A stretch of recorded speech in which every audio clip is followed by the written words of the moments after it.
I will go ahead and jump into the theme for the week, which was redefining happy, redefining your happiness.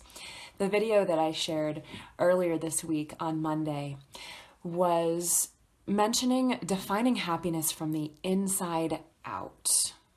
This is about you. This is not about what anyone else tells you happiness is supposed to feel like, even me, because I am not you. You get to create your own definition. When I coach my clients in creating their happiness, they are still building their own definitions. We get to partner and do that together, but it is about what happiness means to them, building their own definitions.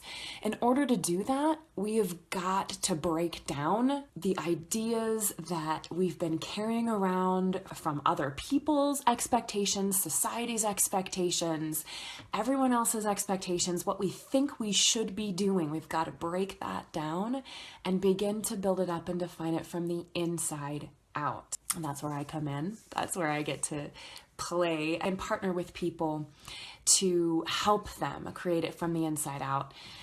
One way that you can do that, as I had suggested in that earlier video on Monday, for those of you who caught it, is to start to broaden the scope of how you define happiness. Starting with just the soft sides of happiness, which could be just contentment. If you start to break up happiness is this into a broader definition that could include contentment, peace. I'd be curious where you think bliss comes in. Joy is a lot more of a bolder version of happiness, but even just starting with a simple bit of contentment. Contentment, a lot of this that I'm going to be sharing today is from Carla McLaren, which, surprise for those of you who follow me, has a wonderful take on breaking down all of these emotions, the so-called positive emotions, happiness, contentment, joy, and the so-called negative emotions. We're going to be coming back to that. Actually, there's going to be a very big point that I'll be making at towards the end of this video, so stick around. Starting with contentment, those softer sides of happiness. There was an article I shared on Tuesday. Tuesday is my article sharing day. If you caught it, she shares the definition of contentment as internal pleasure, internal recognition, internal appreciation. This could be in how you treat yourself, how you treat others. This comes from a healthy self-image. It arises when you're living up to your own expectations, that internal moral code that we all have within us. Contentment can arise when you've accomplished a goal, when it worked well and you've accomplished a goal, or when you've been mastering some challenges. So that is a little bit different than just happiness, but this feeling, this internal feeling of, I feel good about being me. That's the difference. Softer form of happiness, very internal, based on self-image. I started to watch for this week. I was trying to keep on my lens what ways in which I'm content, looking for ways, gratitude could come into play here, looking for ways in which I'm grateful for things now, or just looking for pleasure in the immediate moment. One way that came up, I noticed that there were 2 thank you emails that I sent out earlier this week. And that did follow with a feeling of job well done. It felt good to say thank you. It felt good to get those emails out and recognize the people that I did appreciate, that support me. Those 2 thank you emails brought about that feeling of contentment earlier in the week. And then the simple pleasures. A personal one for me. I'm working with a horse lately that has been so appreciative of my company and my attention and has started to communicate really clearly. I swear this horse speaks English, that he's happy to see me. It's almost like his whole body, his whole being smiles. You can just feel that there's a level of, I'm glad you're here, what are we going to do today? And that brings about a feeling of pleasure and contentment right in the here and now.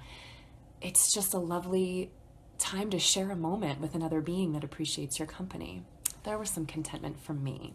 I'd love to hear about your ways in which you've noticed or are noticing contentment popping up for you as we are redefining happy and breaking it down into lots of different pieces. There was a video that I shared a while ago. This is almost a building block to this video that I shared months ago when I was talking about not judging your happiness, and we talked about how happiness lived on a spectrum. And everything that was on this spectrum, from the softest sides of happiness to ecstatic joy, was all okay, was all a part of being happy, and not judging that happiness has to look a certain way.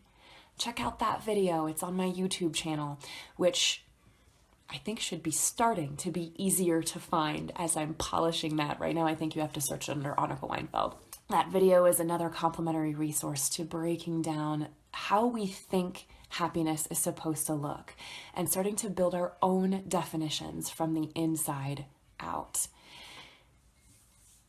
Here's a big point I want to make, in that a lot of what I think keeps us struggling is our culture's definitions of happiness. We have to do a certain thing, we have to be a certain thing, we have to achieve certain things, we have to look a certain way. And we think that once we've gotten these things, that all of a sudden we're going to be happy, as if happiness was this on and off switch. Once we've figured it all out, we get to turn that switch on, and then we're happy people. And that light switch is on all the time. And we've achieved, we've made it, we've gotten happy, we've conquered it. But what if happiness isn't that on and off switch? You know, if it's off, does that mean you're not a happy person? Does it have to be on all the time for you to have finally achieved happy? Happiness is not this on and off switch that we think it is, where once we check off all the boxes, then we'll finally have gotten it and the light will be on for the rest of our lives and we're a happy person. What if happiness was like a kaleidoscope? When was the last time you looked at a kaleidoscope? It's a jumble of colors, and it's fascinating, right? Every time you turn it, it changes. It's constantly moving, constantly morphing into these beautiful, intense shapes. Sometimes there are scary looking faces in there. Sometimes it's absolutely stunning in these tiny little pieces in this tiny little lens. But it encompasses this variety of a jumble of all of these things, and this kaleidoscope has the ability to shift and morph, and we can appreciate all of it. What if happiness was like that? What if happiness was a kaleidoscope of appreciating the jumble of all of our emotions? I don't think happiness is this black and white thing. It's not this on-off switch. It's almost more like this resiliency of being able to appreciate navigating all of our emotions, not judging them, not making any of the negative emotions wrong, but appreciating through this beautiful lens of the scary faces, this jumbled mess of color, and being content with flowing through our emotions. There's that contentment, appreciating what is true happiness and navigating all of that. What are your thoughts? I'd love to hear what that brings up for you. I found a really neat article on redefining as I was Googling redefining happy, which if you Google it, my 1-minute video from earlier in the week comes up. It's pretty neat. It's kind of way up there in Google. Not too many people are talking about redefining happy, which I was surprised because I think that this is a very important point, because how we're looking at happiness hasn't served us. It's making us unhappy. Again, that kaleidoscope idea.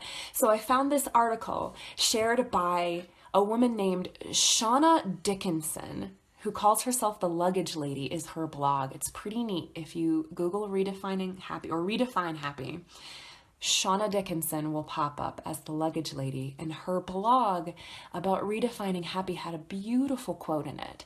And I reached out to her. I wanted to cite this person. She was referencing somebody that she had met. She's a flight attendant, and she meets a lot of wonderful people and has wonderful stories to tell, and is an excellent writer. You should check her out. But she references a gentleman named John who has a beautiful way of explaining this kaleidoscope effect that I had mentioned. What if happiness is not a single emotion? It's the ability to appreciate all emotional states, learning and growing from both positive and negative experiences. That's the quote that Shauna Dickinson shared from John that she met. So it is this idea of a kaleidoscope. It is this resiliency. Happiness is almost an after effect of how we feel when we can navigate all of it.